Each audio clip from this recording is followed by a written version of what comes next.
বিসমিল্লাহির রহমানির রহিম। সবাইকে আসসালামু আলাইকুম। আশা করি আল্লাহর রহমতে সবাই ভালো আছেন। দেশের এই ক্লান্তি লগ্নে সবাই যে যার যার জায়গা থেকে আন্দোলন করতেছে।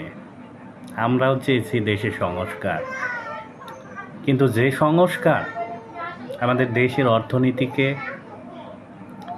আমাদের কর্মস্থল, আমরা নির্মাণ শ্রমিক, আমি একজন টাইলস কন্ট্রাক্টর, যেখানে কাজের পরিবেশ এরকম সৃষ্টি হয়েছে, আমরা এক মাস পরে কোথায় কাজ করব সেটা জানি না।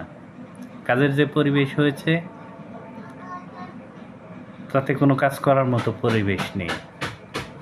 যারা নির্মাণ শ্রমিক আছে তারা কিছুদিন পরে রাস্তায় গিয়ে যদি আন্দোলন করে, এটা নিয়ে আমাদের উপদেষ্টারা কিছু বলতে পারবেন না। কারণ কি জানেন, সবারই কাজের প্রয়োজন আছে। একটা মানুষ যখন কাজ না করতে পারবে, তার ফ্যামিলিকে চালাতে পারবে না, তখন আপনারা উপদেষ্টারা আমাদের কিন্তু খরচ দিবেন না। আমাদের ফ্যামিলি চালানোর জন্য, আমাদের ঘর ভাড়া, আমাদের যে শ্রমিক ভাইরা রয়েছে তারা অনেক অসহায় হয়ে পড়ে। তারা যা ইনকাম করে তাদের খরচ করে মাস শেষে 10,000 টাকা জমাইতে পারে কিনা জানি না। এই দেশটাকে সুন্দরভাবে এগিয়ে যাওয়ার জন্য সবারই সহযোগিতা কামনা করছি, বাট সব সেক্টরকে সুদৃষ্টিতে রেখে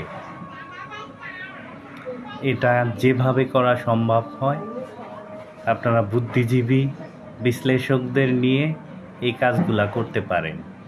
কিন্তু শুধু ছাত্র আন্দোলন ছাত্ররা একা করেনি, সেখানে শ্রমিক ছিল, রিক্সাওয়ালা ছিল, জনতা ছিল, গার্মেন্টস শ্রমিক, নির্মাণ শ্রমিক, সকল শ্রমিক, সকলের ঐক্যবদ্ধ সহযোগিতায় যেভাবে হয়েছে ঠিক সেভাবেই দেশকে এগিয়ে নিয়ে যাওয়ার জন্য কাজ করতে হবে। আশা করি ইনশাল্লাহ দ্রুত সময়ের মধ্যে আবাসিক যে লোনগুলো আছে এগুলা যাতে ছাড় দিয়ে দেন। যে বাড়িওয়ালারা লোন করে বাড়ি করে তাদের জন্য বা নির্মাণ শ্রমিকদের জন্য, সবার জন্য এটা একটা উপকারে আসবে। আমি আর কথা বাড়াবো না, আমার কথা শেষ করছি। আল্লাহ হাফেজ।